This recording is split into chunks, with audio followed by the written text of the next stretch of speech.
سلام، علیرضا سخنوران هستم. این همه زحمت کشیدن و محتوا تولید کردن و استراتژی تولید محتوا دادن و کمک کردن به اینکه درآمدتون بیشتر شه، جوابش این نبود.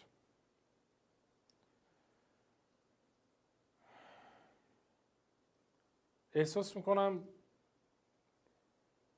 کار بیهوده‌ای دارم میکنم واسه اینکه قدر قضیه دونسته نمیشه.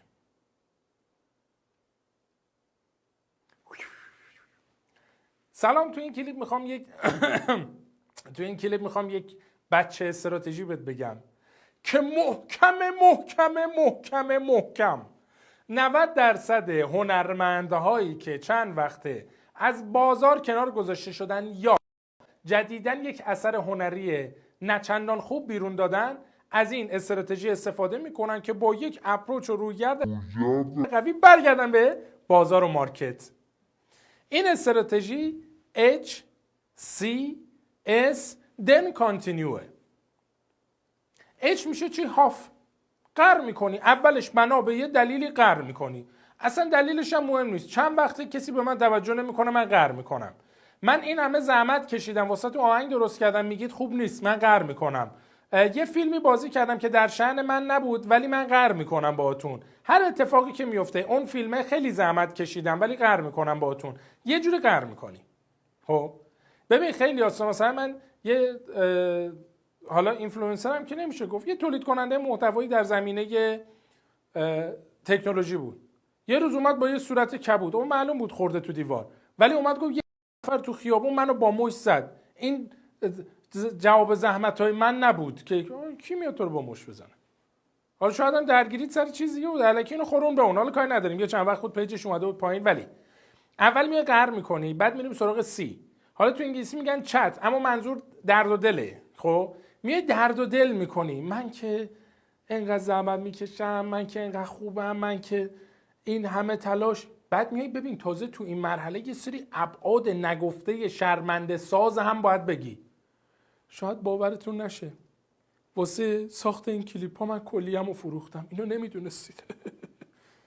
میای یه سری ببین ابزارهای شرمندگی رو میگی. خب یا مثلا شاید ندونی این چشم من مصنوعیه، بس که نشستم خوندم که بتونم محتوای درستی بسازم، این چشم در اومده. بعد از این میریم سراغ این که شواف داشته باشیم. اسش میشه شواف.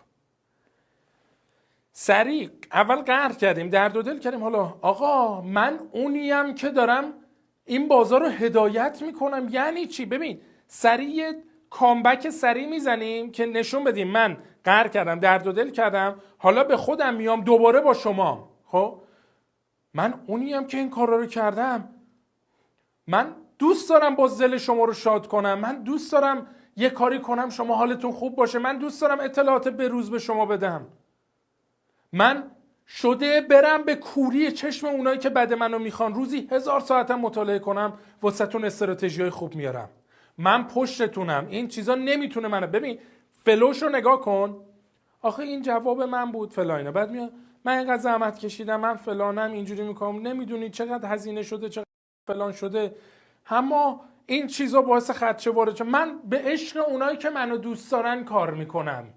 این میاد شواف then continue، دوباره کارتو ادامه میدی.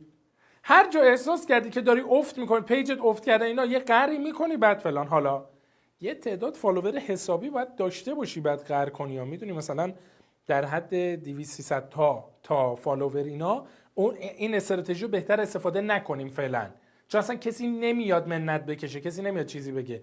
یه مقدار فالوور اول دیدی پیجت افت کرده، اینو اکثر هنرمندا موقعی که میبینن یه کار ضعیف بیرون دادن یا چند وقته که کسی بهشون توجه نمیکنه، با این اپروچ کارو جمع میکنه. چقدر مطالب خفن دارم بهتون میگم، وای تازه این بچه استراتژی بود، جز اون 12 تا نیست. وای وای وای.